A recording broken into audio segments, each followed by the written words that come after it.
apertura tiene en el mercado, ¿no? Ya lo vamos a ver. Adicionalmente a ello, pues sí es, por decirlo así, una de mis plataformas de preferencia por todo el ecosistema que nos presenta. Primero que nada, vamos a hablar de lo que es Android y pues vamos a dar como unos esquemas de los temas que vamos a revisar a lo largo de la lectiva, ¿listo? De todos modos, yo creo que en Android sí podemos sacar muchas cosas. Y como les dije al comienzo del semestre, si ustedes me dan su tiempo, yo les doy el mío y podemos ver como todo ello, ¿listo? A diferencia de Windows 10, que digamos sí es un poco más limitado lo que podemos llegar a hacer, por lo que estamos limitados con los equipos, todo el cuento, ¿no? Primero que nada, ¿qué es Android? ¿Listo? Android como tal es un sistema operativo móvil basado en Linux. El sistema operativo como tal es open source, o sea, uno puede bajar la distribución de los binarios, puede mirar cómo está hecho y puede modificarlo. Lo que no es open source es el stack de Google. Están todas las APIs de Gmail, YouTube, todo hecho para Android, eso sí es privativo, ¿no? Android como tal corre o tiene una capa de Java. Esta capa de Java, como ustedes saben, todos aquí van a ver el programa de Java, ¿verdad? ¿Quién no programa en Java?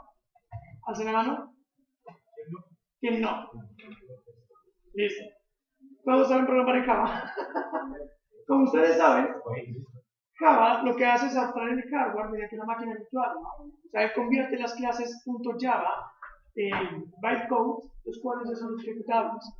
Lo que hace Android como tal es optimizar esa máquina virtual de Java y la denomina, bueno, depende de la versión de Android, está Dalvik o AVM, que es Android Virtual Machine, ¿listo?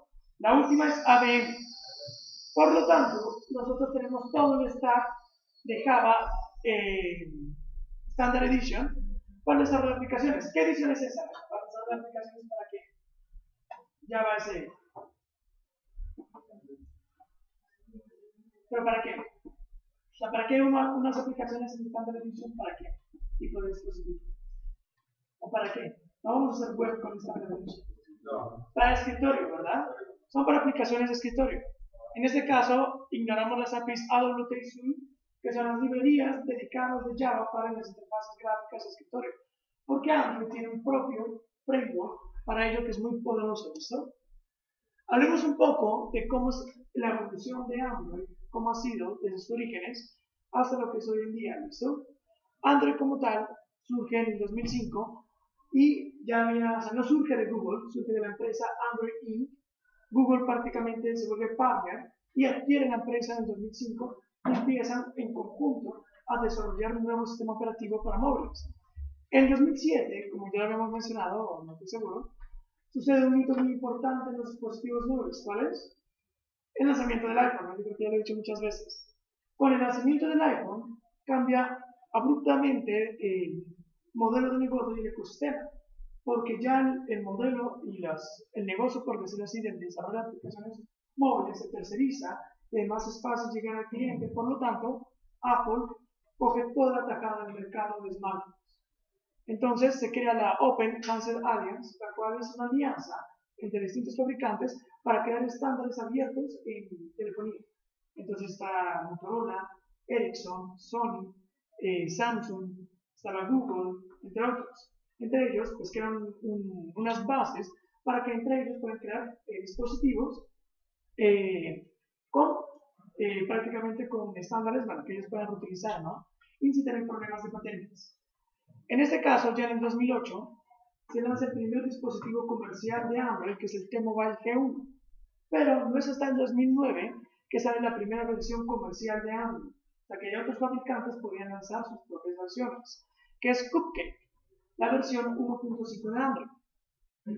En el 2010 ya surge una mejora en el sistema operativo donde se mejoran características como el Bluetooth, el acceso a la SD card, todo ello. Aquí hay otro hito muy importante, que es el lanzamiento del iPad en 2010. Con el lanzamiento del iPad, Apple como tal no innova la creación del dispositivo, innova en cómo llevarlo al mercado. Entonces, se vuelve masivo como tal y crea una nueva gama de dispositivos. En ese caso, por ejemplo, Samsung, que quería competir con la Samsung Galaxy Tab 7, etc., lanzaban sus tablets con el sistema operativo Android, pero Android versión Project, la cual no estaba preparada para dispositivos de tamaño de pantallas grandes. En ese caso, a mediados del 2010 y el 2011, que lanzan dos versiones, que es Gingerbread y Honeycomb, que es la versión 2.33. ¿Alguno tiene algún 2.33? ¿No? ¿A eso también? Y Honeycomb. ¿Quién tiene Android? Casi nada. Todos, ¿no? Casi. Honeycomb, que es la versión 3.0. ¿Alguien lo llegó a ver? No. Que era el sistema operativo exclusivo para tablets. Entonces se fragmentó el sistema operativo y eso ya consigo pues trajo muchos problemas. Porque los dispositivos que salen al mercado ya estaban fragmentados a dos niveles. A nivel hardware, porque no había como unas normas bases. Por ejemplo, había unos celulares de Motorola en esa época que eran totalmente cuadrados. Había unos celulares muy pequeños, o sea, las proporciones eran totalmente distintas. O sea, que había una ruptura a nivel de hardware y había una ruptura a nivel de software. Porque los fabricantes lanzaban sus smartphones, pero no los actualizan. Están en un rango de un año a un año pasado, más un año. ¿Listo? Por lo tanto, en el mercado vamos a encontrar sistemas operativos de múltiples versiones. En 2011, Google ya empieza a tomar más control de lo que es el sistema operativo para que no se vuelva a repetir esos problemas y crea la versión 4.0, que es Ice Cream Sandwich. Yo creo que en esa versión sí la mayoría tiene, ¿verdad? Por ahí en adelante, por lo menos. Ice Cream Sandwich ya le da una imagen como tal al sistema operativo, da una identidad, porque antes de ello, el sistema operativo como tal no tenía unos patrones de diseños claros, por lo que cualquier desarrollador podía comprar una licencia, no había condiciones mínimas para la publicación y se llenó el Google Play de muchas aplicaciones de baja calidad y de diseño y de experiencia de usuario pues pésimas. Cosa que en Apple, en el App Store, que en la competencia directa, pues todas las aplicaciones tenían un diseño excelente y de alta calidad. Por lo tanto, la concepción que había en el 2010 es que Android pues, era pues, de muy mala calidad y tenía aplicaciones muy feas. Con Gingerbread, con Ice Cream Sandwich, lo que se hizo fue dar una identidad a los temas, que son los temas solo, una fuente de texto que es Roboto, y se empieza a crear una estrategia para que todas las aplicaciones que un desarrollador pueda llegar a crear sea uniforme para todas las versiones, que son las librerías de soporte, ya la vamos a ver. En 2012, Jelly lo mejora con el proyecto Butter, que es mantequilla, para mejorar las animaciones. Ya en 2013, KitKat, aunque bueno, Jelly Bean salió dos versiones, en 2014 con KitKat se mejoró el core como tal, lo que habíamos mencionado, que era Dalby, para hacer ABM, las aplicaciones son mucho más fluidas y mucho más rápidas, y el siguiente salto evolutivo de Android se presentó en el 2005. ¿Qué versión salió en el 2005? 2015, perdón. No, eso fue salió otro año. Digo. No, perdón, en 2014. Ya es en 2014. Lollipop, que es la versión Android 5.0. ¿Por qué Android 5.0 es un cambio abrupto en Android? Porque él presenta un nuevo lenguaje visual. Un lenguaje visual es cómo nosotros interpretamos y mostramos la información. Cómo se deberían diseñar las interfaces gráficas. ¿Cómo se llama? Material design. Entonces, que es no solo para móviles, sino para web, para desktop y sobre esos patrones, en los cuales ya los vamos a ver más adelante en alguna sesión extra. ¿Y en qué versión de Android estamos?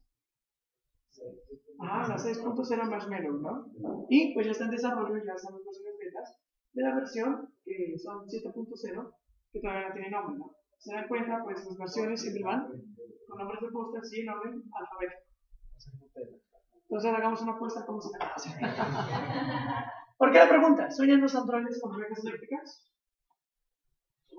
¿Sueñan los androides con ovejas eléctricas? ¿Por qué? ¿Por qué la pregunta?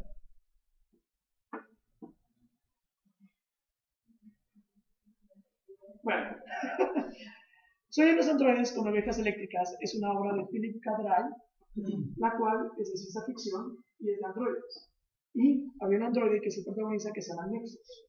Entonces, de esa obra literaria surgen los nombres de la gama de dispositivos Galaxy Nexus de Google y del sistema operativo Android, para que lo tengan en cuenta. Bueno, ¿por qué Android y por qué no otros sistemas operativos? ¿Listo? Android, si simplemente hablamos de la tasa de mercado, estas estadísticas sobre el primer trimestre del 2015, o sea que están un poco desactualizadas, pero los datos actuales es que en Windows, como tal, pero para dispositivos móviles, abarca el 3%. Eso no implica que su mercado se redujo, se implica que el mercado aumentó, ¿no? se vuelve más grande. iOS abarca el 17%, por lo tanto Android sí se conserva en el 80%, lo que permite que el mercado creciera. Android como tal abarca el 80% del mercado mundial. Por lo tanto, si nosotros queremos llegar por lo menos a la mayoría del mercado, pues mínimo, si tenemos que desarrollar Android y iOS, como mínimo, ¿listo? Android se vuelve una plataforma muy importante por la flexibilidad de desarrollo, porque no tiene tantas limitantes como iOS, tanto en la investigación como en el lanzamiento de desarrollos tempranos y prototipado, y también obviamente el desarrollo de productos comerciales. Además del ecosistema de Android es muy fuerte, es más fuerte el ecosistema más que iOS y más que Windows, porque en Android empezamos a ver dispositivos en wearables, en Smart TV, que ya son comerciales, ya van a salir carros Smart Car con Android, ya tenemos en sistemas embebidos, por lo tanto, con el lenguaje que aprendan de Android, pues ya tienen la facilidad de moverse en todo ese ecosistema, en todo ese entorno. Que a la larga no dista mucho pues, el desarrollo de una otra aplicación, más que todo en la apartado visual. Bueno, dicho eso, vamos a ver lo que son ya el desarrollo de aplicaciones móviles. Lo que nosotros tenemos es que en la parte más baja del stack de Android tenemos el kernel. El kernel es el que se comunica prácticamente con el hardware del dispositivo, con el hardware del smartphone, y donde el cual se cargan los drivers. O sea, cuando ustedes, digamos, descargan un driver de la cámara de video o de lo que quieran utilizar, pues es un driver que controla el hardware. Entonces en el kernel tenemos toda esa cantidad de controladores para manejar el smartphone. Más adelante en el kernel está Dalvik o AVM, que es la máquina virtual de Java, donde está todo el framework de Java, de Android. Algo muy interesante es que nosotros en Android podemos programar de forma nativa entre comillas, en dos lenguajes, en C y en Java. O sea, Java es la forma tradicional y en C es con el NDK. O sea, que estaremos programando debajo de Dalvik. Si da mejor rendimiento, no necesariamente. O sea, no necesariamente programar en C nos va a dar mejor rendimiento y performance en nuestra aplicación. Lo que sí debemos hacer es programar en C, pero cargas pesadas, hacerlas con C. O sea, nosotros podemos comunicar en Android los dos lenguajes con el JNI. Bueno, no sé si lo alcanzamos a ver, pero podríamos dar una sesión extra para ello. Prácticamente lo que tenemos aquí es esto, ¿no? Lo que hemos explicado. Linux kernel, en el cual tenemos los drivers. Más adelante tenemos las librerías en Java y el core de C. Y ya tenemos los frameworks para el desarrollo de aplicaciones, donde tenemos todos los componentes y al final, sobre todo ello, ya corren las aplicaciones que normalmente utilizamos en nuestro celular. Prácticamente, Android fue concebido desde un comienzo a ser multitask. O sea, eso es uno de los principios básicos de Android. ¿Qué es que sea multitask? Multitarea. Que nosotros podamos tener una aplicación abierta, podamos minimizarla, que podamos tener varios procesos corriendo como tal. Nosotros en la aplicación Windows no se percibe mucho, pero lo que maneja el ciclo de vida de la aplicación es el documento o la clase app, como usamos, ¿verdad? O la .c# que son fragmentadas, no son una sola clase. Eso es la instancia de la clase. O sea, app me representa toda la aplicación. En Android no tenemos algo así. Sí lo podemos abstraer, pero lo que nosotros vamos a tener más que ello es un conjunto de componentes totalmente independientes que se comunican entre sí. Y es por ello que Android es multitask desde el momento que fue concebido. ¿Cuáles son los componentes que nosotros tenemos en una aplicación Android y que podemos llegar a utilizar? Primero, los activities. Los activities es el modelo vista controlador, son los controladores. O sea que cada activity me representa una pantalla, lo que sería un page en Windows 10, ¿verdad? O sea, los activities se vincularían con los layouts. Aquí hay algo que tener en cuenta y es que en Windows 10 está unido el layout con el controlador. Aquí no, están totalmente separados. Por lo cual eso nos da cierta flexibilidad de reuso de los documentos XML, pero también nos complica el recuperar elementos de vista. Aún así, ya vamos a ver ciertas estrategias como data binding, que va a facilitar mucho el desarrollo, se lo va a agilizar muy rápido. Además de los activities, bueno, tenemos los intents, que son mensajes, o son órdenes, también se lo pueden considerar. Los intents, como tal, es una orden que uno le manda al sistema operativo. Por ejemplo, quiero tomar una foto. quiero ejecutar una llamada, quiero enviar un SMS. La navegación entre pantallas, yo quiero cargar un activity. Eso es un intent que nosotros ejecutamos. Además de que los intents pueden representar mensajes para comunicar todos los demás componentes de toda nuestra aplicación. ¿Qué más tenemos? Tenemos los servicios. Los servicios son procesos que se ejecutan en segundo plano, sin interfaz gráfica del usuario. Por ejemplo, cuando nosotros estamos en Google Play, descargamos una aplicación, cierro la aplicación, ¿él sigue descargando? Sí. O reproduzco una canción, cierro la aplicación de música, ¿sigue reproduciendo? Sí. Eso corre sobre un servicio. Entonces, los servicios son independientes del ciclo de vida del activity, o sea, de las pantallas. Por lo tanto, un servicio es más difícil cerrarlo. Si ustedes tienen una percepción de que su celular está lento, no es porque tenga muchas aplicaciones. Bueno, sí es por eso, ¿no? Pero es porque en aplicaciones corren muchos servicios, como tal.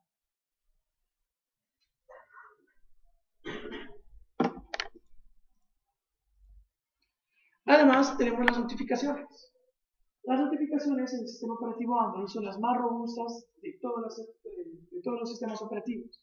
En las mismas notificaciones podemos colocar imágenes, podemos colocar texto que se amplía, podemos colocar listas, botones, etc. ¿Listo? Es todo un componente que todos podemos jugar e interactuar con él.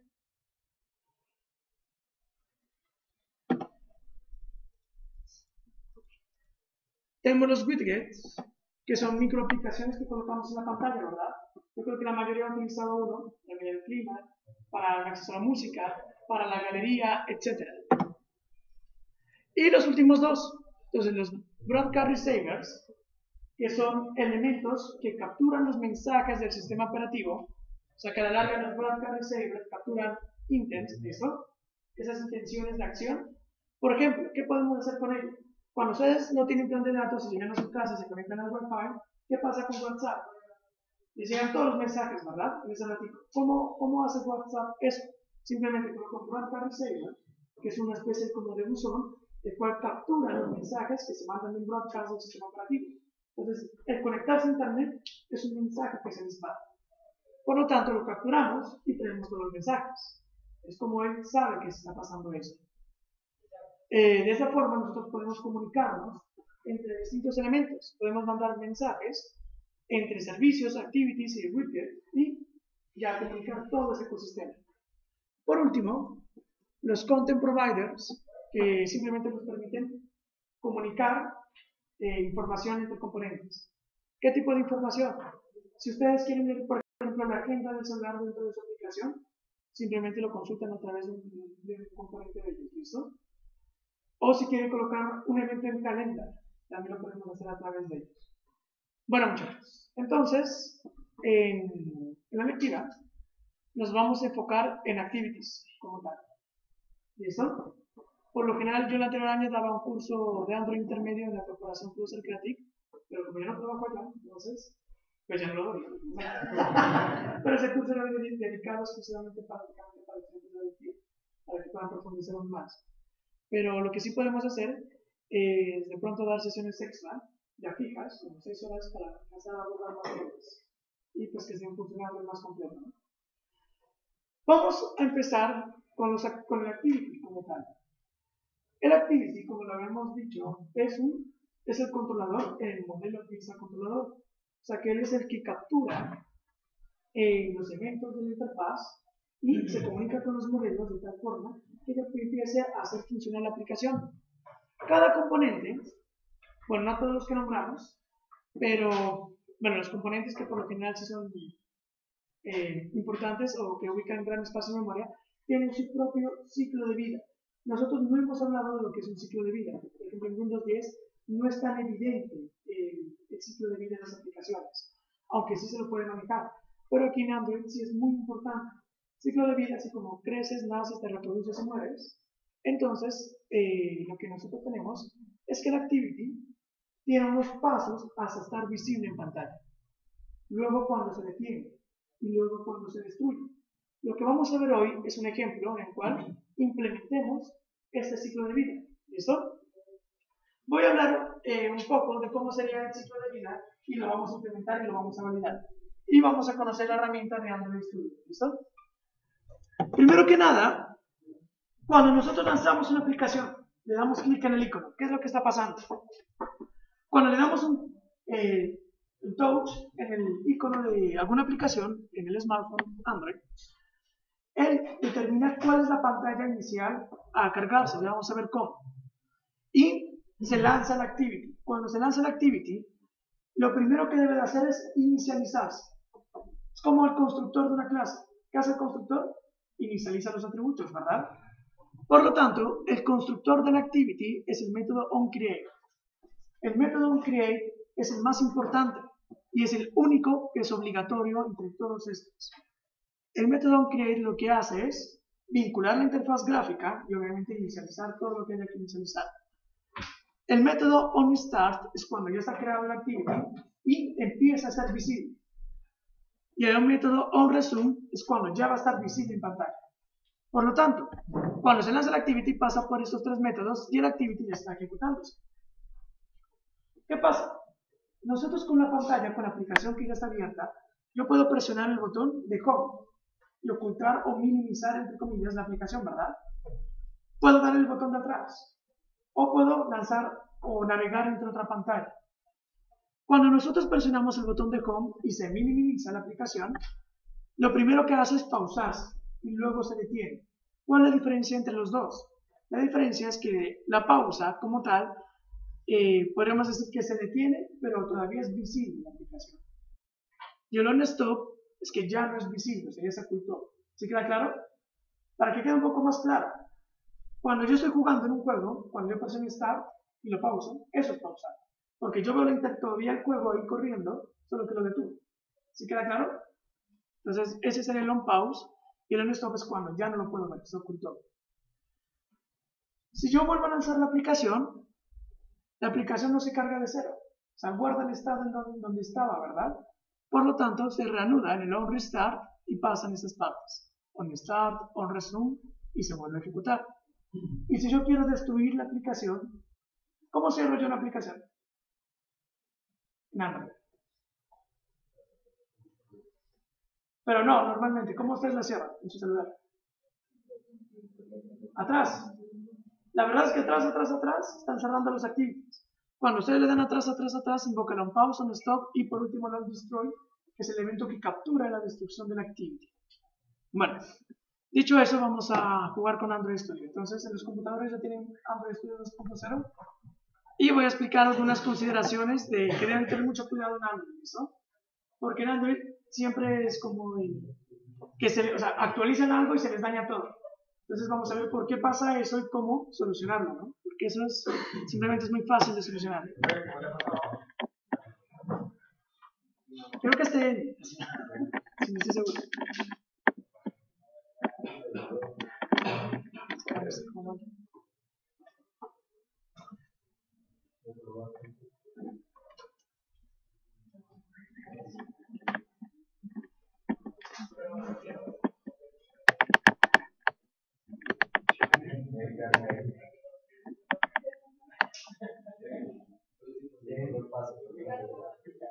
Miren muchachos, para programar en Android, como tal, pues de forma oficial, porque uno puede, hay varios frameworks que permiten programar como si fuera una aplicación web.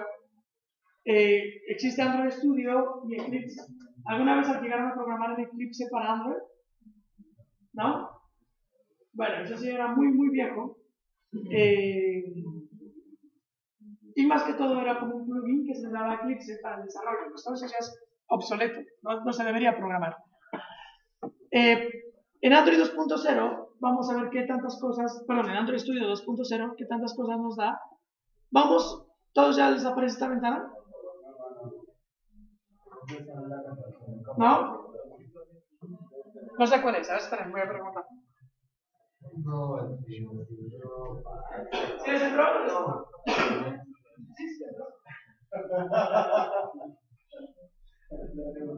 ¿Quién no puede entrar?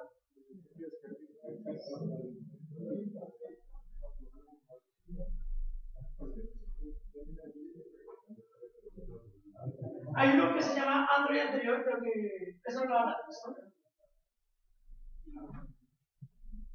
Miren muchachos, vamos a crear un nuevo proyecto y vamos a ver cuáles son los pasos a seguir para la construcción de un proyecto, ¿listo?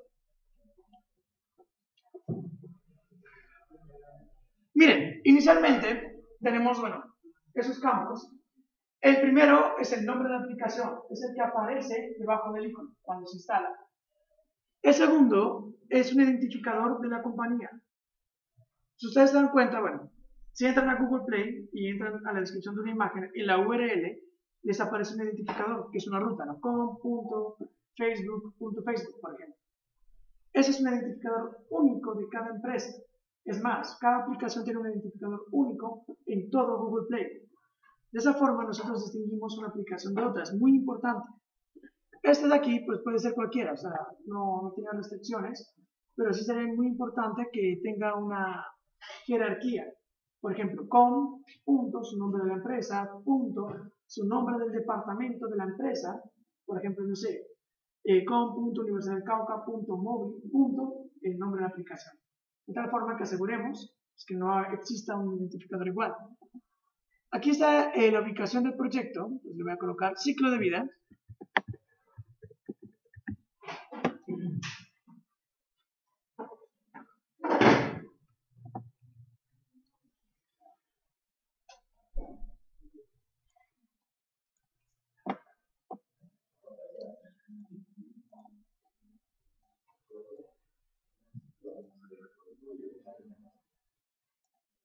¿Listo, muchachos? Y siguiente, next. Aquí nosotros escogemos como tal a qué dispositivos queremos abarcar en todo ese ecosistema. Aquí hay que ser un poco claro y es que una solución como tal puede tener distintos módulos. Cada módulo es una aplicación para cierto tipo de dispositivo. O sea que nosotros para smartphone y tablets sería un módulo. Para Android Wear, que es para relojes inteligentes, sería otro módulo. Para Smart TV sería otro módulo. Para Android Auto sería otro. Y para Google Glass, que son las de Google de realidad aumentada, que ya se van a reanudar este año, entonces sería otro módulo.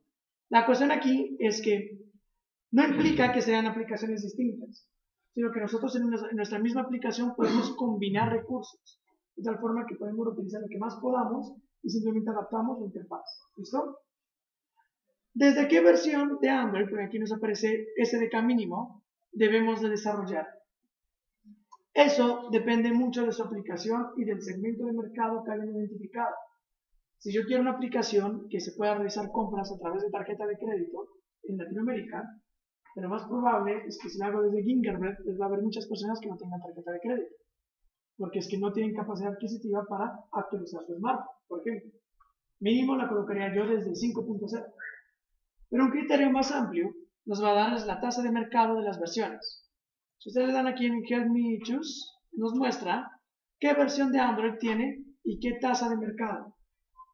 Si, por ejemplo, si desarrolla aplicaciones en la última versión de Android 6.0, pues solo abarcaría el 1.3% de todo el mercado de smartphone de Android, lo cual es muy poquito, ¿verdad? Es despreciable. 5.0 el 35.4, sí es muy bueno. Y también es un segmento de mercado que podríamos decir que tiene capacidad adquisitiva de dispositivos móviles, ¿verdad? En cambio, si yo empiezo a desarrollar desde Gingerbread, ya tendría el 97.3. Lo ideal, o lo que nosotros vamos a hacer aquí, es que empezar a programar desde 2.3, pues depende de muchas cosas, ¿listo? Por ejemplo, si es una aplicación que ustedes lanzan para el gobierno, sí se requiere una cobertura total, pero nosotros pues a nivel comercial podemos lanzar desde 4.0, abarcando el 94.8% de los dispositivos, ¿listo? Lo más probable es que al día de hoy esa gráfica ya esté desactualizada. Entonces uno puede entrar a la página de Android Developer y ya vemos la actualización, ¿no? Si no estoy mal, ya Lollipop ya alcanza casi el 50%. Entonces ya es un criterio muy fuerte. Vamos a seleccionar el rango de versiones de Android desde 4.0 en adelante. Por ahora, pues no vamos a ver ni Wear, ni TV, ni Android Auto. O sea, si ya nos alcanza el tiempo, vamos a ver un ejemplo de Wear y un ejemplo de Smart TV. ¿Listo? Pero eso será en clases extra. Siguiente. Aquí nos da unos templates que nosotros, o estructuras que ya son bases que podemos utilizar. El Basic Activity nos da dos cosas. El Floating Action Button, que es este botón circular. ¿En qué aplicación lo han visto? Gmail, Evernote, etcétera, ¿no? Y el menú de opciones que está en la barra de arriba. ¿En qué aplicaciones lo han visto? Todas, ¿verdad? Listo. Empty Activity, si no tiene nada. Full Screen, pues pantalla completa, con la publicidad de Google, con los mapas de Google. Una aplicación, este Login Activity es interesante porque ya implementa el login de Google Maps. Master Detail lo que hace es colocarnos, esta interfaz como tal, se adapta a smartphone y tablet. En el smartphone tenemos el detalle y el master, que será la lista, separados en dos pantallas. O sea que yo primero miro la lista, selecciono el elemento y paso a la pantalla de detalle. Pero en una tablet los veo conjuntos. El Navigation Drawer, que es el menú lateral, ¿en qué aplicaciones lo han visto? Gmail, en varias, ¿no? También. El Scrolling Activity es una aplicación que tiene un efecto por lo general parallax, en el cual aquí podemos tener una imagen, pero cuando yo haga el scroll se va ocultando en el toolbar. ¿En qué aplicación? ¿En qué aplicación? ¿Dónde? En el que sí, creo que en la tienda de Google lo implementa. Settings Activity, pues de opciones, y el Table, lo que nos da es pues, pestañas y además un scroll horizontal. ¿Qué le recomiendo yo? Yo le recomiendo que no utilicen esos templates. ¿Por qué? Porque dan mucho código que muchas veces es redundante. O sea, es mejor tener control y buscar siempre lo más simple. ¿Listo? Que es lo que vamos a ver. Por lo tanto, en todo el curso vamos a utilizar el Empty Activity y a la larga vamos a ver cómo hacer todo esto, ¿no? Siguiente. Aquí ya nos dice cuál va a ser el nombre de la pantalla principal del controlador. Entonces, Main Activity. Si queremos que esa activity ya esté vinculada a un layout, el layout ya es la interfaz gráfica, ¿no? La vista, el view, el modelo vista controlador. Entonces, miren, muy importante la convención aquí, ¿listo? De nombres. Siempre en los activities, primero que nada, es el nombre y finaliza en activity. En los layouts es activity y el nombre, con guión bajo, ¿listo? Ya vamos a hablar un poco más de recursos y de sus convenciones. Finalizar.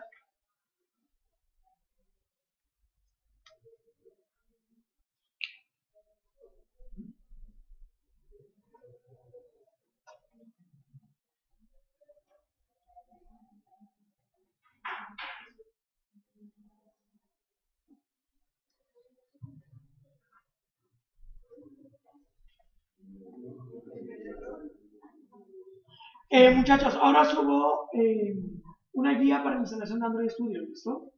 Sí es importante porque tienen que configurar las variables de entorno y más que todo siempre tienen que buscar tener lo último, el último herramientas de construcción, el último CDK, ¿listo? Yo digo, bueno, yo les mando como una guía para que no se pierdan.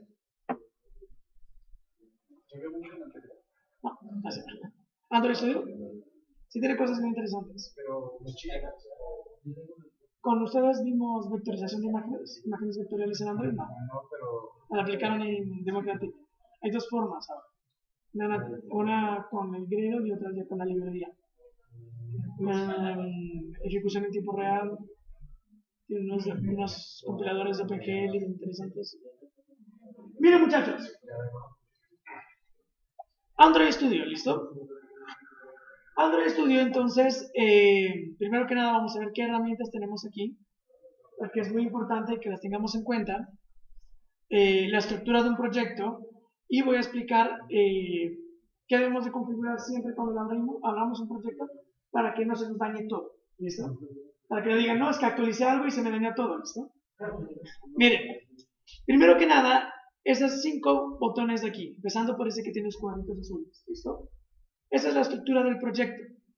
Nos da o nos permite agregar dependencias, librerías, etc.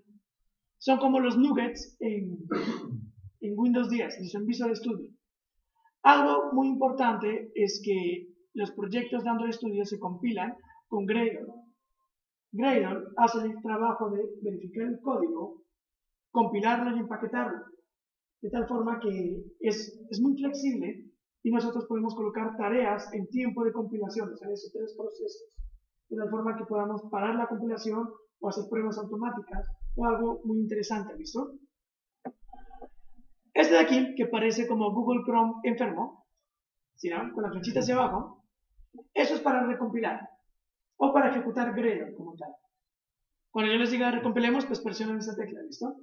Aquí, ese que aparece un smartphone como púrpura, aquí podemos crear dispositivos virtuales para que nosotros podamos probarlos. Y aquí, donde aparece la cajita, es el SDK Manager. Démosle clic.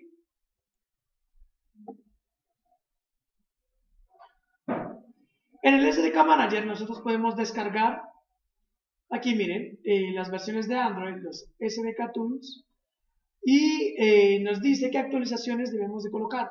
Bueno, aquí démosle la opción de aquí abajo, ¿listo? Es como un link. Realmente la vista del SDK Manager es esta. O sea que aquí tenemos la vista completa de todo lo que podemos hacer. Entonces, miren, voy a explicar qué es lo que ustedes siempre deberían tener instalado, que no es necesariamente tener instalado todo esto. ¿Listo?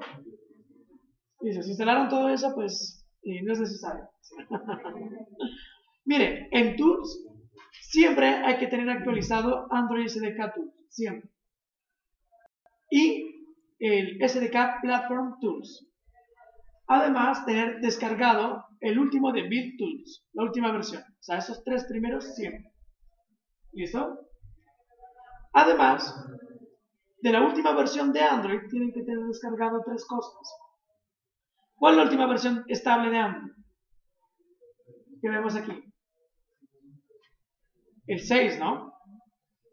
Este que aparece Android N es un preview. Muchas veces tiene muchos errores. Entonces, para lanzar un producto comercial no se lo recomiendo. Si quieren testear y hacer pruebas, sí. Pero antes no. Es más, yo les recomiendo que no lo instalen, el preview. ¿Por qué? Porque los proyectos automáticamente se crean con la última versión y se van a crear con el preview. ¿Listo? O sea que si lo tienen instalado, yo se lo recomendaría que lo desinstalen hasta que salga el release. El Android 6.0, entonces, cada versión de Android ustedes pueden bajar la documentación. Muy importante, el SDK Platform. ¿Listo? Siempre, la última del más estable. Las demás no importa. Lo único que importa es tener siempre la última. Si ustedes quieren probar o emular en sus equipos, ¿quién no tiene aquí un smartphone Android? Alza la mano. Listo. ¿Tienen iPhone? Los que alzaron la mano. ¿Quién no tiene ni iPhone ni Android? Listo. Bueno. Si tienen, bueno, lo malo de iPhone es que no lo podemos probar en esos dispositivos si no pagamos licencia, ¿no? Entonces, eso es lo bueno de Android, que sí da esa flexibilidad de forma gratuita. Miren, muchachos. Si quieren emularlo, deben de tener un PC que soporte la virtualización de hardware. O sea, que si en sus PCs de sus casas emularon Windows 10, el smartphone, les va a emular este. ¿Listo? Pero si tienen un Mac, pues ese les va a emular, más fácil, ¿no? Miren, tienen que bajar los System Image. Esto les va a permitir emular mucho más rápido. Entonces yo les recomiendo el Intel X, los Atom de Intel, porque ello pues va a correr el tiempo de procesador. ¿Listo? Pues depende de su sistema operativo, el 64 o el normal. Listo, ya con ello voy a pasar. Miren que aquí hay dos versiones, el SDK y los Google APIs. ¿Cuál es la diferencia? La diferencia es que este SDK viene solo Android solo, sin Android, sin Google, sin las librerías de Google. Y ese sí viene con Google. O sea, todos vienen con Google Maps y quieren probarlo con todo ello. ¿Listo? Creo que la última versión de Android Studio 2.0, no he revisado muy bien las ventajas que trae el emulador a nivel de sistema operativo, pero creo que ya no es necesario descargar los dos. O sea, que ya con el emulador ya viene incluido todo. ¿Listo? Además de los tools y el SDK, hay que bajar en extras lo siguiente. Siempre hay que bajar el Android Support Library y repositorio. El Android Support Library es la librería de soporte que nos da características nuevas de nuevos sistemas operativos a los viejos, de tal forma que el desarrollo de una aplicación sea uniforme, sea transversal a la versión del sistema operativo. Siempre la tienen que tener descargada, ¿listo? Y siempre actualizada. Eso es lo obligatorio. Depende del celular que ustedes tengan, también los drivers de USB. Y el Intel Intel x86, el acelerador del emulador, ¿listo? De tal forma que eso va a hacer que corra mucho más rápido. Bueno, dicho eso, vamos a empezar con la estructura del proyecto. Miren muchachos, en un proyecto Android tenemos dos carpetas, ¿verdad? Tenemos la carpeta app y la carpeta de Gradle Scripts. Voy a abrir primero Gradle. En Gradle Scripts tenemos los archivos principales, son build.gradle.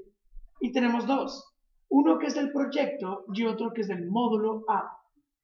¿Qué me implica? Que yo puedo tener varios módulos aquí, o sea, varias carpeticas de estas.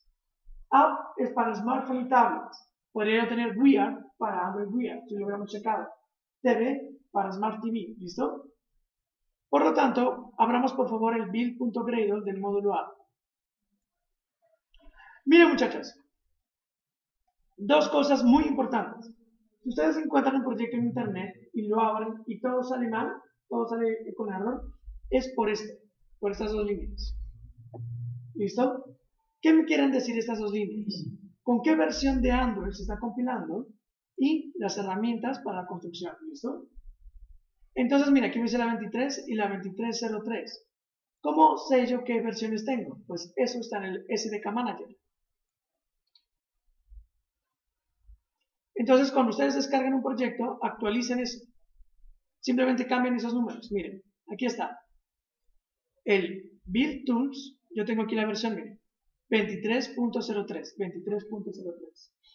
Y el SDK, o sea que es el SDK Platform 23.23. ¿Sí queda claro? O sea que si ustedes abren un proyecto y no les funciona, lo primero que deben de revisar es eso.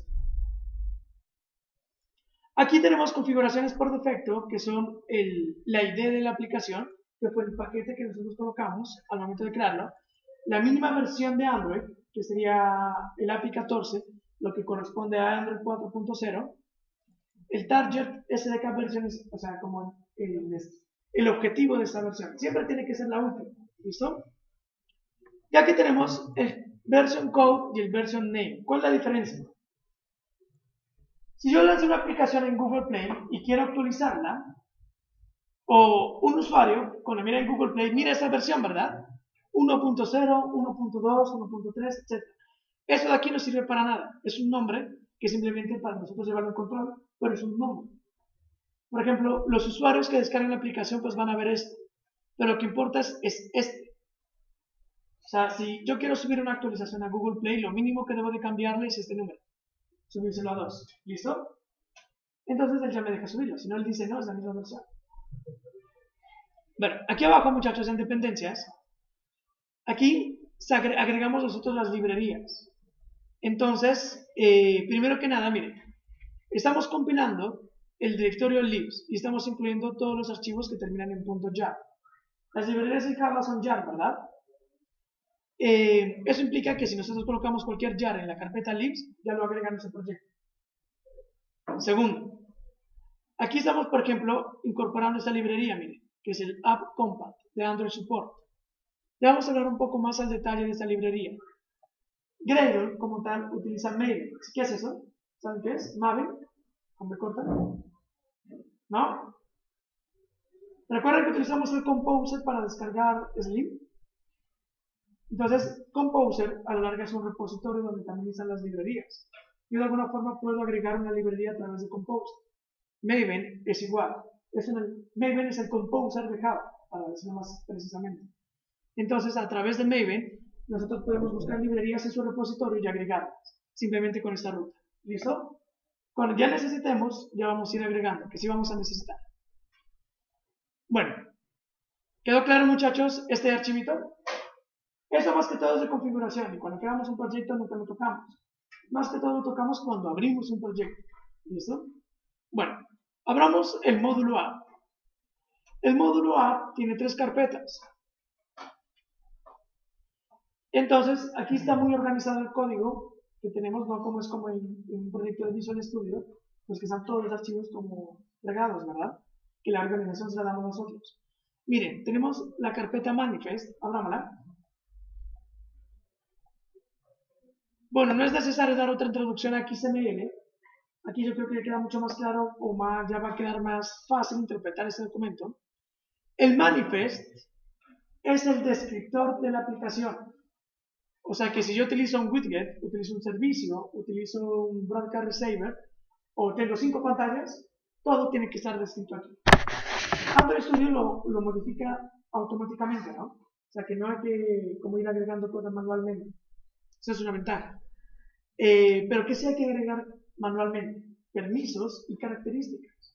Por ejemplo, yo quiero que mi aplicación solo esté disponible para dispositivos que tengan cámara. Entonces yo lo especifico aquí en el manifest.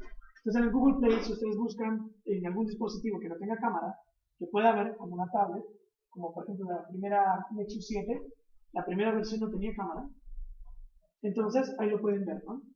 No les va a salir la aplicación. ¿Qué permiso? Si yo uso internet, si yo utilizo la localización del usuario, si yo utilizo el Bluetooth, si yo miro los contactos, o sea, todo ello, si yo uso la cámara, todo ello es un permiso.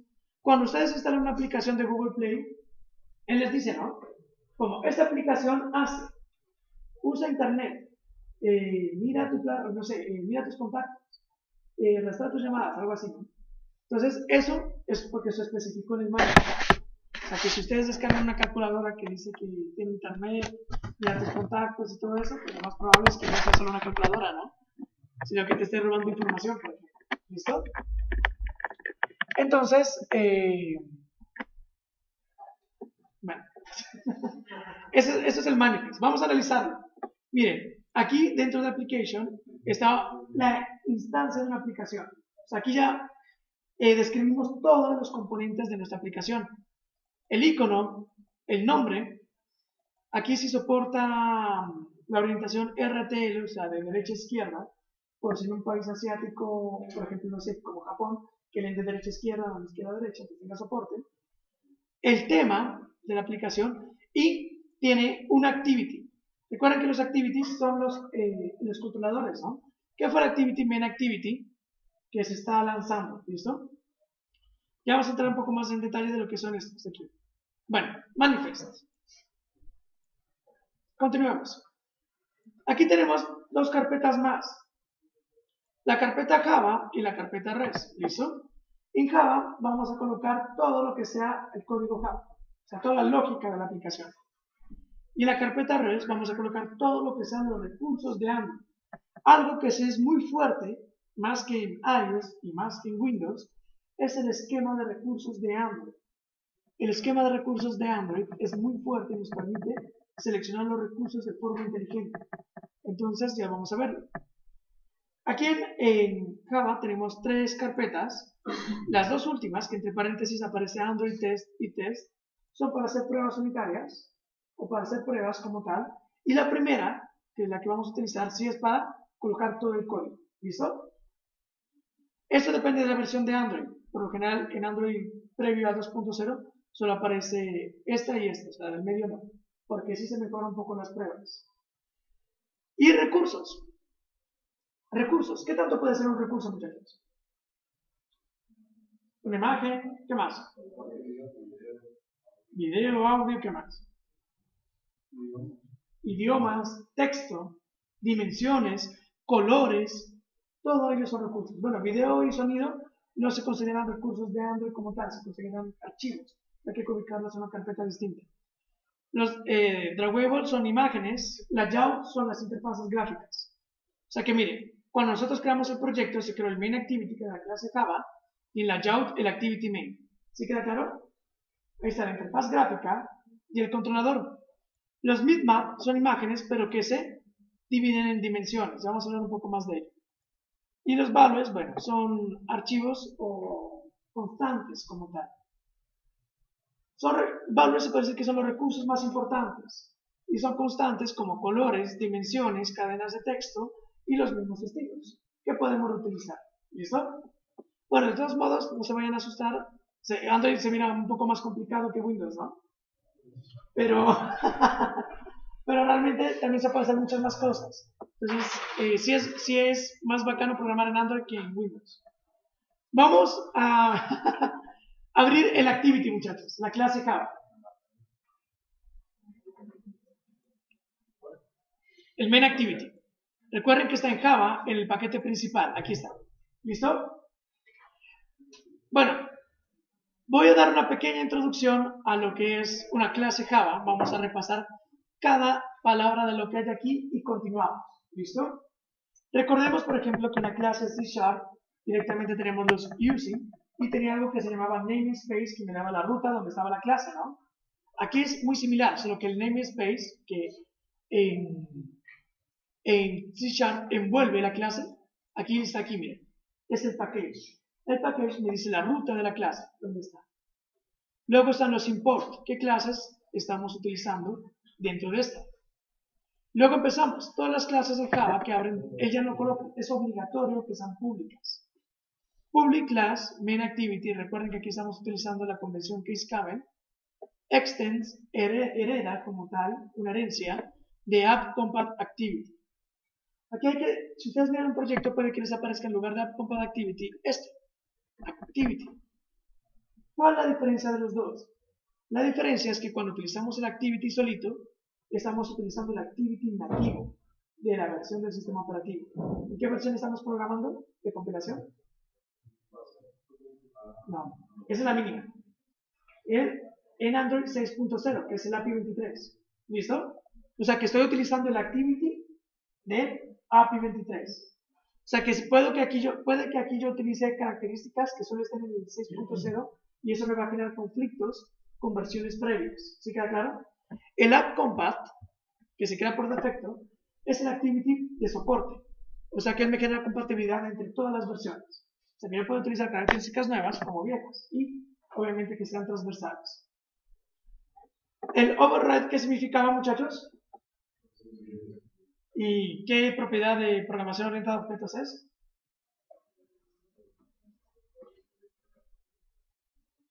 ¿Cómo se llama?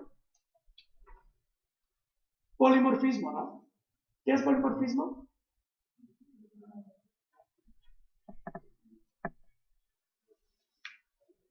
¿Qué es polimorfismo? Antes de que haga un quiz. Si no, de una vez. ¿John? Como la capacidad que tienen las clases de exponer sus métodos y poder sobre ellos modificar los atributos. Bueno, más o menos. Es como los métodos en los hijos se cambian con respecto a los padres, ¿verdad? Esa capacidad de cambio. En este caso, por ejemplo, si habíamos hablado, digamos, de clase de polígono. El cuadrado, que es un hijo de la clase de polígono, calcula el área como la calcula. Lado por lado. Pero el triángulo rectángulo, lado por lado entre dos. Entonces esa capacidad, a pesar de que todos calculan el área, lo hacen de forma distinta, ¿no? O sea que aquí, este método onCreate, estamos sobreescribiéndolo de cómo está definido en el app compat activity. El super, ¿qué es en Java? Es la clase padre, ¿no? O sea que no lo estoy sobreescribiendo de todo. Estoy llamando o sea, lo sobreescribo, pero lo primero que hago es llamar cómo está definido en la clase padre. ¿Sí queda claro? O sea que primero llamo cómo está definido y luego hago mis cosas. Aquí lo que estoy utilizando, el método setContentView, con este método vinculamos el activity con el layout. ¿Sí queda claro? Todos los recursos se mapean a través de la clase R. Para acceder a los recursos, bueno, no acceder, para referenciar a los recursos, lo hacemos con la clase R. Entonces, R, punto, tipo de recurso, punto, nombre de recurso. R, tipo de recurso layout, nombre de recurso, activity main. ¿Sí queda claro? Aquí es muy importante porque cuando creamos un recurso, este se mapea como una variable. O sea que los nombres de los recursos no pueden tener espacios, no pueden empezar con números y no deberían de tener caracteres latinos. ¿Sí queda claro? Algunos recursos no pueden tener mayúsculas. Ya vamos a ver cuáles. Bueno, ¿hasta aquí todo queda claro, muchachos? Listo. Vamos a hacer el siguiente programa. Vamos a hacer un programa el cual me muestra el ciclo de vida del activity, de tal forma que nosotros coloquemos mensajes en consola a medida que vayamos pasando a través de ellos. ¿Listo? Primero, para colocar un mensaje en consola, log.i, aquí podemos colocar los mensajes de distintas formas. Aquí está I, D, E, B, ¿listo? ¿Qué son esas palabras? I de información, D de depuración, E de error, ¿listo? Cada método o cada que nosotros coloquemos información, debemos de colocar siempre etiqueta valor. Entonces la etiqueta, digamos ciclo de vida, o ciclo, y el valor que diga pasó por el onCreate. Listo. O sea que ahí nos imprimiría, pues pasó por onCreate, bajo esta etiqueta. ¿Para qué esta etiqueta entonces? Simplemente esta etiqueta nos sirve para filtrar después, o sea, para que no me aparezca toda la chorrera de mensajes, sino que yo simplemente con esta etiqueta pues ya encuentro esta, ¿no? Vamos a colocar todos los métodos del ciclo de vida del activity. ¿Alguien recuerda cuál seguía? El onStart.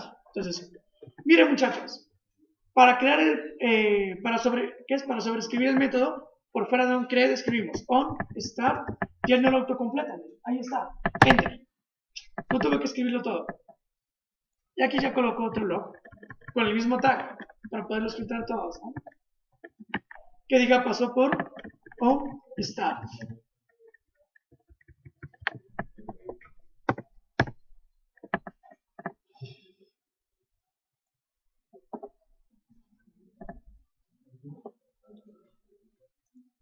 ¿Todos aquí?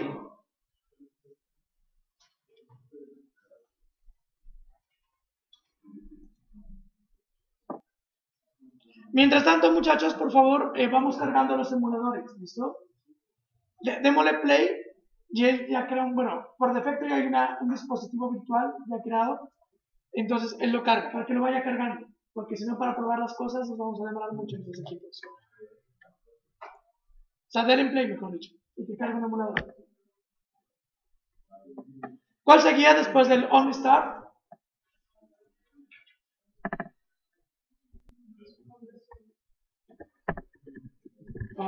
Resume. También aquí pasó por onResume. Y ya, muchachos, con estos tres, el activity ya es visible en pantalla. ¿Para qué me sirve seguir el ciclo de vida del activity? Me sirve para yo poder inicializar, cargar elementos cuando ya esté creado el activity, etcétera, ¿listo? Para liberar la memoria cuando ya se vaya a destruir o pausar. ¿Qué sigue, muchachos, después del onResume? El onPause. Pregunta. ¿El log lo debo de colocar antes o después del onPause?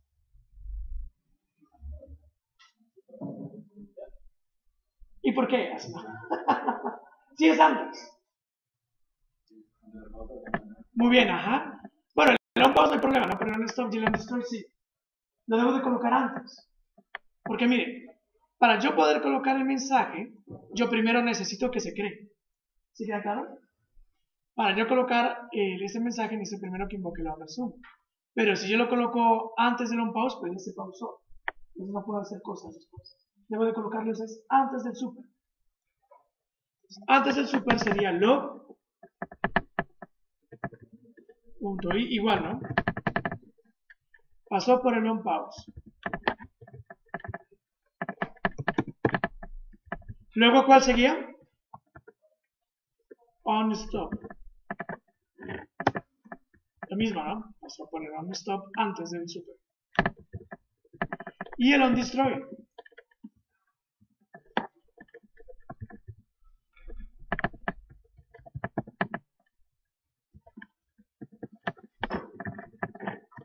¿Cuál nos falta? Nos falta uno. El onRestart. Ajá. Ese se lo voy a colocar después del super, ¿no? Listo, muchachos. Vamos a ver cómo crear un dispositivo virtual y cómo ejecutar la aplicación. Lo que yo les recomiendo es que si no tienen buen equipo, como los equipos de este laboratorio, traigan o emulen en su propio celular si tienen, ¿listo? En su propio celular pues va a ser mucho más rápido y va a ser muy fiable pues algunas cosas. Imagino que, bueno, ¿alguno tiene un celular que no sea marca Samsung o Sony? ¿Huawei? ¿Qué marca tienes? Ah, bueno, Motorola, listo. Los Motorola son los más fáciles porque simplemente instalas Google Driver USB y ya te coge. Para todos los demás hay que buscar los drivers. Listo, les voy a explicar el proceso. ¿Se han aplicado el modo desarrollador en su celular? ¿Sí? ¿Alguien no sabe cómo hacerlo? Bueno, para las personas que no, porque por ahí alguien no se lo mano, que no diría el nombre. Miren, nos vamos a configuración. A configuraciones. ¿Qué versión de Android tienes? Listo. Eso es más interesante. Para las personas que tengan superior a 4.2, primero hay que deshabilitar el modo desarrollador, ¿no? Entonces se van a ajustes y luego a acerca del dispositivo. Por ahí tiene que haber algo que se llama el número de compilación. Y lo presionas varias veces. ¿Sí? Ahí te dice, ¿no? Ya, felicitaciones, eres desarrollador. Regresas a Settings y ahí aparece ahora una opción que es Opciones de Desarrollador. Entramos y ahí está, para habilitar. Lo que tienen que tener habilitado es el modo de vinculación USB.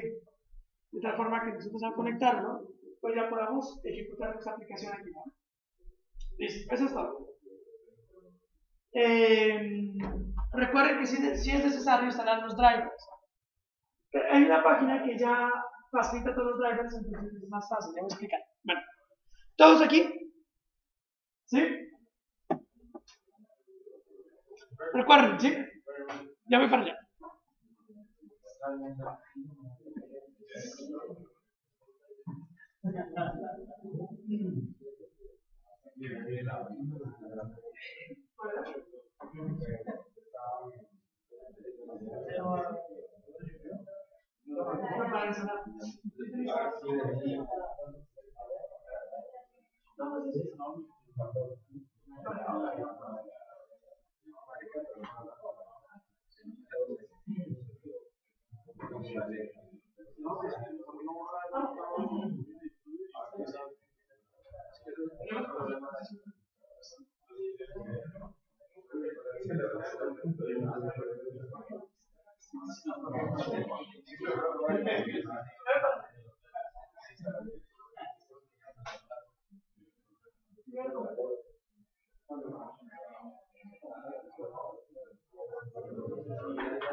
Bueno,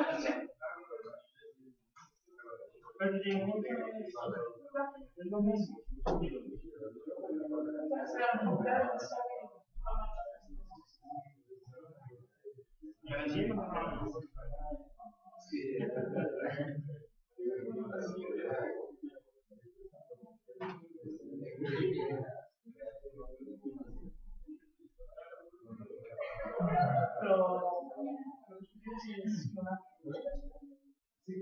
Dale, como las neuronas, dale, como su lista.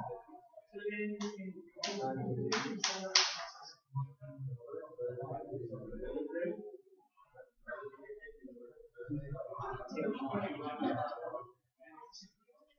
que pasa es que si se puede tomar la vez que se cada vez se lista las dependencias que están. Pero si no, pues es no.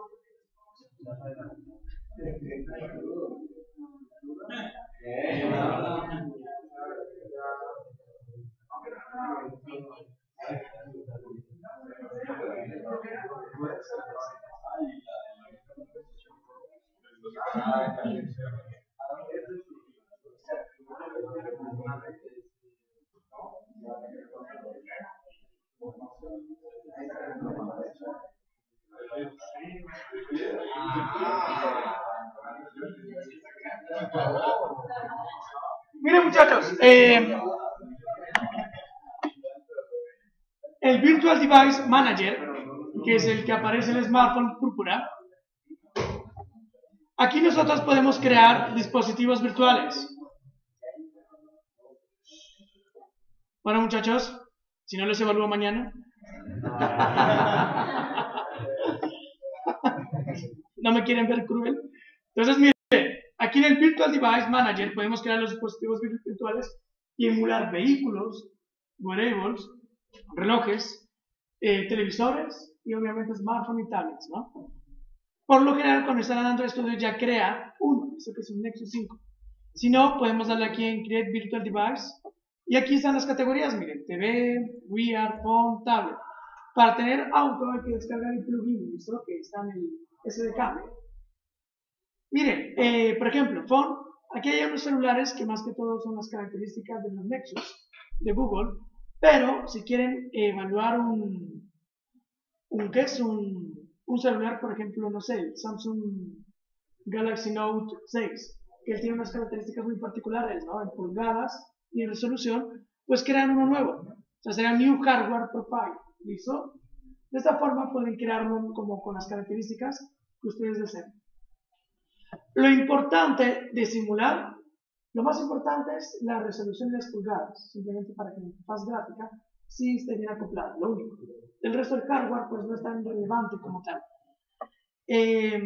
Bueno, por ejemplo, aquí están en Android Wear, podemos emular relojes circulares completos. Este de aquí es, por ejemplo, el del Motorola 360. Este puede ser el del LG como tal, o relojes cuadráticos, etc. Bueno, cancelar. Después de ello, muchachos, para ejecutarlo, simplemente le damos en play y nos dice una ventana que ningún dispositivo está conectado, hardware. Entonces simplemente le damos OK para que lance el emulador. Este de aquí, muchachos, es el emulador, miren. El emulador en Android 2.0 trae muchas ventajas. Por ejemplo, miren, aquí nos da herramientas como para poderlo girar. para tomar fotos con nuestra cámara del PC, para hacer zoom. Aquí están los botones digitales, miren, atrás, home y multitarea. Aquí en estos 3 puntos nos abren las herramientas. Esto es muy interesante porque es muy similar al emulador de Windows 10, donde podíamos, por ejemplo, yo puedo simular la localización actual del usuario.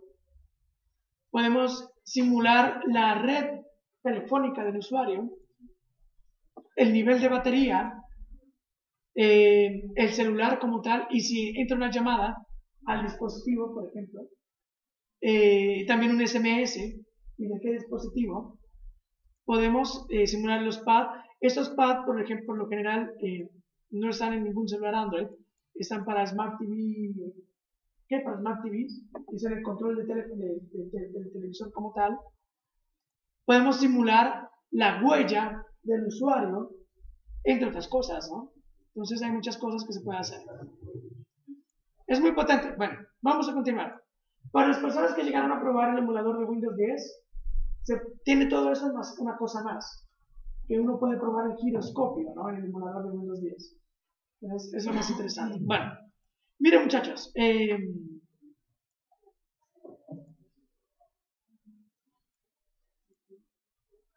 listo. Vamos a probar la aplicación y voy a validar esos comentarios del ciclo de vida. Entonces, miren, voy a cerrar la aplicación primero, porque ya la había cargado. Le voy a dar play. Y ok. Si ya lanzó una vez el emulador, no hay que cerrarlo, ¿no? Simplemente pues darle play nuevamente para que lo vuelva a ejecutar. Miren muchachos, se nos abre esta ventana, que es el Android Monitor, que la podemos ver colapsada aquí. Aquí nos aparece una lupa. ¿Cómo era la etiqueta de los mensajes en consola? Es ciclo, miren, aquí está. Ciclo. Entonces voy a filtrar ciclo. Entonces miren, esperen, voy a borrar esto. Listo, voy a volver a ejecutar. Filtro por ciclo y miramos aquí en el emulador.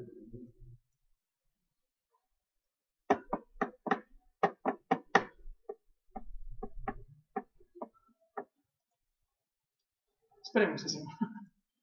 ¿Ya lo cargó? ¿Tan rápido?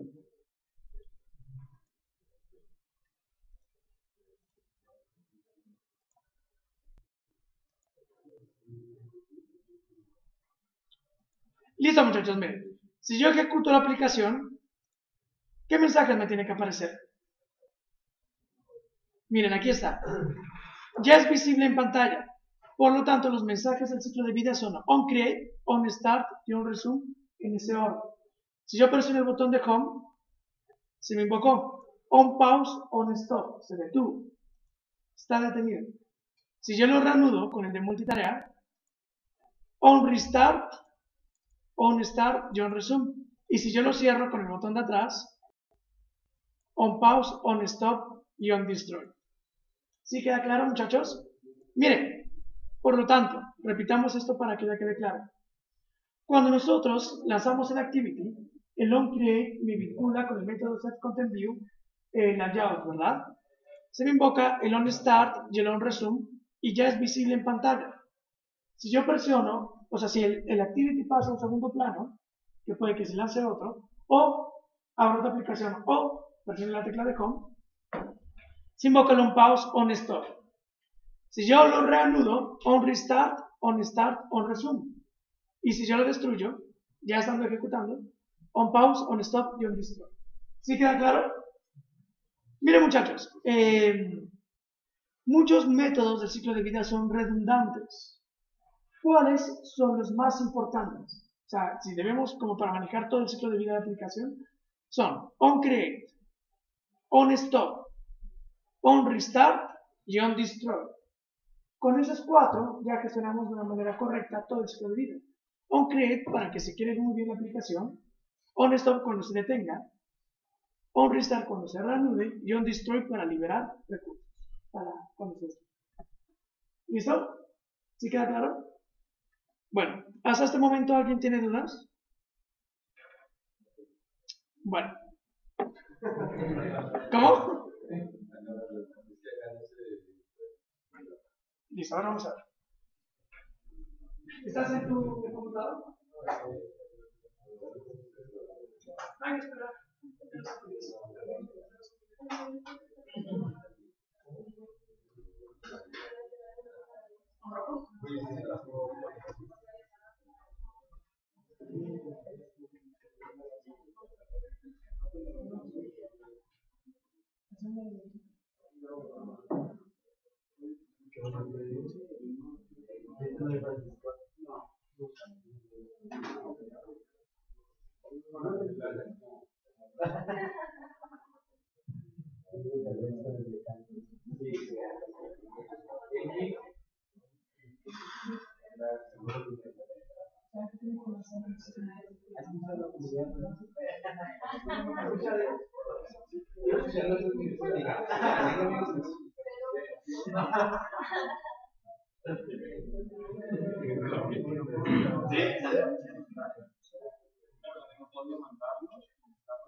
Bueno, muchachos, vamos a continuar, ¿listo? ¿Queda claro el ciclo de vida, no? Vamos a hacer una calculadora entonces. Pero esa calculadora va a ser, es especial, ¿listo? Porque te sacan los mensajes de texto. Ya llegan a hacer las cuentas en la casa, ¿sí? Porque esta calculadora va a tener soporte multidioma y soporte orientación. Cuando la giremos, se va a adaptar la interfaz. Y además, va a cambiar el idioma, pues según la configuración del sistema operativo. ¿Listo? Vamos a hablar un poco entonces de interfaces gráficas de usuario en Android. Recordemos entonces, bueno, que las interfaces gráficas se vinculan con una activity. Vamos a hablar un poco de cómo sería la jerarquía de un layout en Android. Es muy parecido, por no decir similar o exactamente, no, pues no exactamente igual, con Windows 10, ¿listo? El componente mínimo de interfaz gráfica de usuario es un view. El view, como tal, es un cuadrado, o sea que tiene un ancho y un alto. Hay elementos que pueden contener views, que se llaman view groups, ¿listo? Y un view group puede contener otros view groups. Recordemos una de las reglas de XML, que solo debe haber un nodo raíz. En el documento SAML, ¿cuál era? El nodo raíz en un documento SAML. ¿Cuál? Page. Dentro de Page estaba el grid, ¿cierto? Sí. Entonces, miren, aquí no existe el Page, sino que directamente la interfaz gráfica. Entonces ya iría un view group. Los view groups sería como el grid, stack panel, o el relative panel, o el... ¿qué me falta? El canvas, ¿listo? Que pueden contener otros views. Pero pues ya vamos a ver otros. El activity se vincula con el layout a través del método setContentView. Entonces, así se vincula la interfaz gráfica con el controlador. Habíamos dicho que el view como tal es un bloque cuadrático que siempre tiene un ancho y un alto. Entonces, todos los views tienen propiedades comunes. ¿Cuáles son? Un view puede tener un contenido. Entonces, por ejemplo, en Windows 10 el contenido del text block, ¿cuál era? Texto, ¿verdad? Entonces, aquí también vamos a tener contenido como tal, no llena todo el espacio del contenedor, perdón, del view. Por lo tanto, podemos generar espacios entre el borde y el contenido, que es el padding, ¿no? Que ya lo hemos utilizado en Windows 10. La margen es la distancia que está del view hacia afuera y el ancho y el alto, ¿no? Con layout width y layout height. En todos los casos debemos especificar ancho y alto, solo a excepción de uno, que es en el table layout, que ya lo vamos a ver. Pero en todos los demás, siempre es obligatorio especificar el ancho y el alto. ¿Sí queda claro eso? Bueno, las unidades. En Windows 10 trabajábamos con unidades. Sí, eran puntos efectivos, ¿no? O sea, que no, píxeles efectivos, perdón. Que no son píxeles reales, sino que son como lo que tú dices, son puntos porque hacen una escalas de acuerdo a la densidad de la pantalla. En Android podemos trabajar con varias unidades, ¿listo? Entonces, en Android tenemos los píxeles, pulgadas, milímetros, los puntos, los SPS y DPs. ¿Cuáles debemos utilizar? DPs. Los píxeles nunca. ¿Por qué? Porque si yo diseño una interfaz en píxeles a nivel de la YAW, pues puede que una resolución de, no sé, de 1024 por 600 se vea bien, pero una pantalla más pequeña se ve cortado, una pantalla más grande se ve pequeña. ¿Listo? Los DPs son unidades independientes de densidad. ¿Qué es la densidad? Es la relación que existe entre las pulgadas y la resolución. O sea que la densidad me mide, como dice el nombre, la densidad de píxeles por pulgadas. Como nos dice independiente de la densidad, o sea, de alguna forma, eso se escala, ¿listo? Entre distintos dispositivos.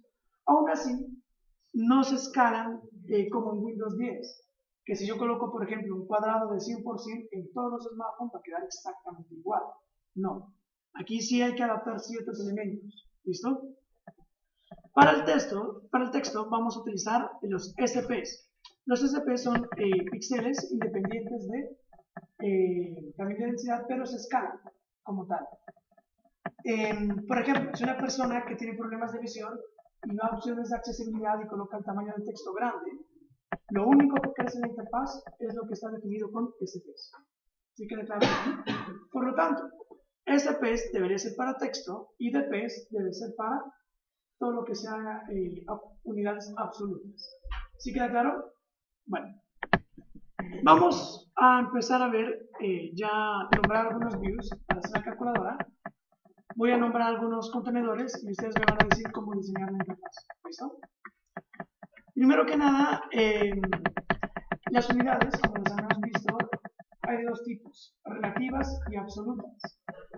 Las absolutas, por ejemplo, son 300 dps. ¿Listo? Son absolutas, o tienen un número como tal. Las relativas solo hay dos, match parent y graph content. Entonces, ¿qué es cada una? Match parent hace que el elemento crezca coincidiendo su ancho o alto con su contenedor, con su padre. ¿Sí queda claro? O sea, match parent crece. Y graph content, el elemento se ajusta con su contenido. ¿Sí queda claro? Bueno, vamos a empezar entonces. Match parent, que crezca coincidiendo con su padre. Y graph content, que se encoja o se ajuste más bien a su contenido.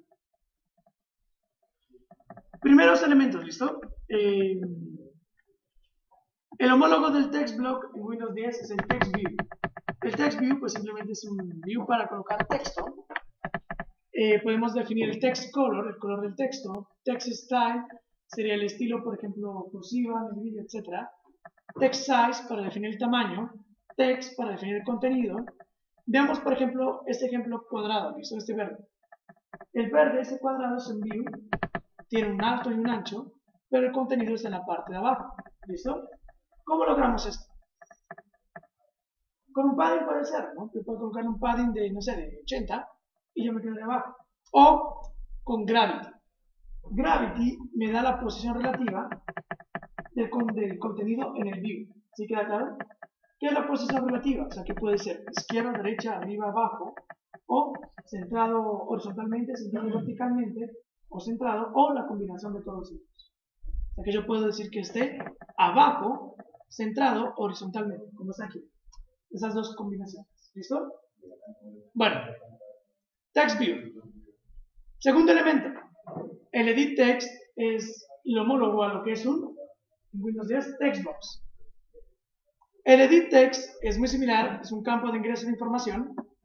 Podemos definir como el placeholder, que es la marca de agua, pero a través de la propiedad king. Y muy importante, que en Android sí es obligatorio colocarlo, es el input type. El input type me define el tipo de contenido que va en ese texto, de tal forma que me aparezca un teclado digital acorde al tipo de información. Si es un número, pues me aparece un teclado numérico. Si es un correo electrónico, me aparece el botón de arroba. Si es una URL de .com, si es un texto, pues ¿listo? El button, pues es un botón normal, que realmente se comporta muy similar a lo que es un text view. O sea, tiene texto y podemos modificar ese texto con las mismas propiedades. Listo, muchachos, con esos tres elementos. Vamos a diseñar una calculadora. ¿Listo?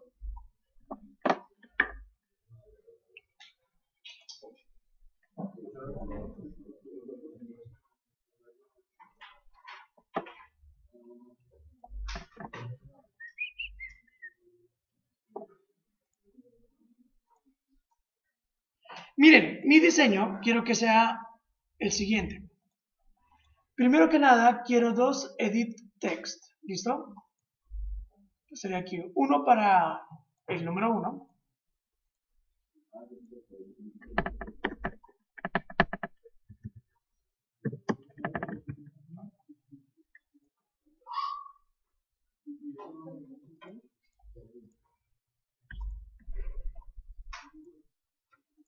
¿Listo? Otro para el número 2, que vamos a operar dos números, muy similar a la calculadora que hicimos con Windows 10. Y voy a colocar 4 botones, pero en este caso lo voy a hacer horizontal.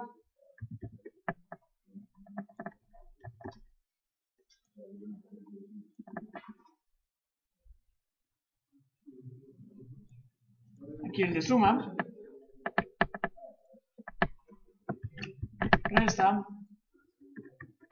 multiplicación y división. Por último, muchachos, quiero colocar el resultado con un 0, 0, pero ese 0, 0 que me ocupe todo ese espacio.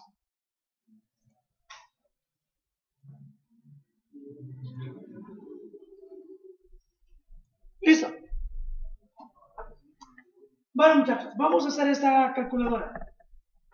Lo interesante de esta calculadora es que si yo lo giro en la pantalla del smartphone, me va a quedar así.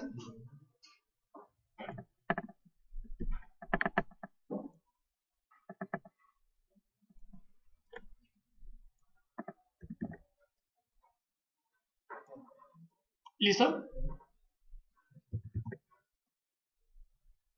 O sea que esto de aquí me va a quedar a la derecha. Bueno, ya vamos a ver un poco de cómo hacerlo en esta clase. Ni siquiera creo que alcancemos el diseño. Voy a explicar. Primero que nada, ya sabemos qué elementos son estos, ¿verdad? ¿Qué elementos es este? Edit text, este, button y este, text view, listo.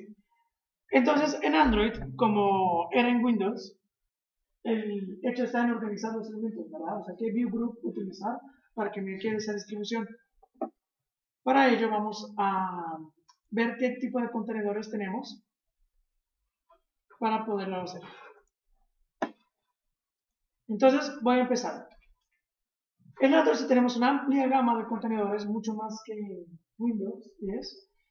El primero, el linear layout, como lo dice el nombre, me da una distribución lineal, tanto sea vertical o horizontal. ¿A quién se les parece? Al stack panel, ¿no? Exactamente igual. El frame layout me va colocando los elementos por capas, o sea, uno sobre otro. ¿A quién se les parece? Al canvas. La diferencia es que yo no puedo dar una posición absoluta. De hecho, no es necesario, no se debería. ¿Por qué? Porque las pantallas pues, son de distintos tamaños, ¿no? Que si vamos a tener una gran fragmentación en tipo de pantallas. ¿Quién me puede dar un ejemplo de alguna aplicación que haya visto que utilice un frame layout?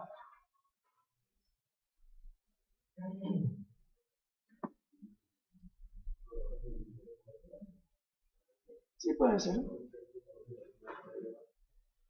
Sí puede ser. A ver, algo más. De pronto cae que todo el mundo lo utiliza.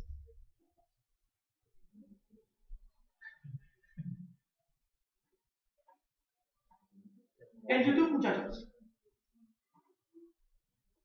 Cuando ustedes miran su lista de reproducción o la lista en YouTube, él aparece un cuadradito con la duración, ¿verdad? O si fue visto o no visto. Simplemente es eso, la imagen del video y eso sería sobre un primer llave, sobre la imagen. ¿Listo? Listo, eso es un. No, eso no es un. No, eso sí ya es un efecto todo interesante. Activities. ¿Listo? Miren, el relative layout nos permite posicionar los elementos de forma relativa. Por ejemplo, el cuadrado rojo está a la derecha del azul, ¿qué es? El círculo púrpura. El verde está debajo del rojo y alineado a la derecha con el padre. Y ese está en la esquina inferior izquierda del contenedor. Son posiciones relativas. O sea, ¿relativas a qué? A otros contenedores, a otros elementos o a su contenedor. ¿Sí queda claro? ¿Dónde lo han visto esto? Así que estoy seguro que me dan mil ejemplos.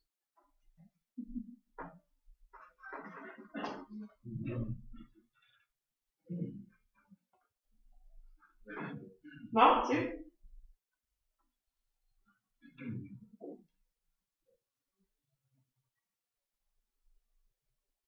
Miren, WhatsApp. En cada elemento que tenemos en la lista, que tenemos la imagen circular a la izquierda. Luego tenemos el número de contacto a la derecha de la imagen. Luego tenemos el último mensaje, o sea que está debajo del título, ¿verdad? Debajo del número de contacto. Pero no importa la orientación, esos elementos siempre se ubican a la derecha. Porque la hora del último mensaje se ubica en la esquina superior derecha de su contenedor y debajo de él el número de mensajes. Ese es un relative layout. ¿Listo? Bueno, continuamos. Y el table layout me permite la distribución por filas y columnas. Entonces, como si fuera una tabla. Dicho estos elementos, muchachos, que ya vamos a entrar en detalle, pues, uno por uno, ¿cuál deberíamos utilizar para el diseño de esa interfaz que nos planteamos? Recuerden, table layout como una tabla, relative, el frame por capas y el linear layout, una distribución lineal. Un relative puede ser, realmente el relative nos permite hacer lo que queramos, ¿verdad? O sea, no tendríamos ningún problema. Podríamos hacerlo con dos linear layout, ¿no? ¿Cuál sería el nodo raíz? Un linear layout vertical. ¿Cuántos hijos tiene? 4. 1, 2, el contenedor de todos estos, 3 y 4. Por lo tanto, el tercer hijo, ¿qué sería?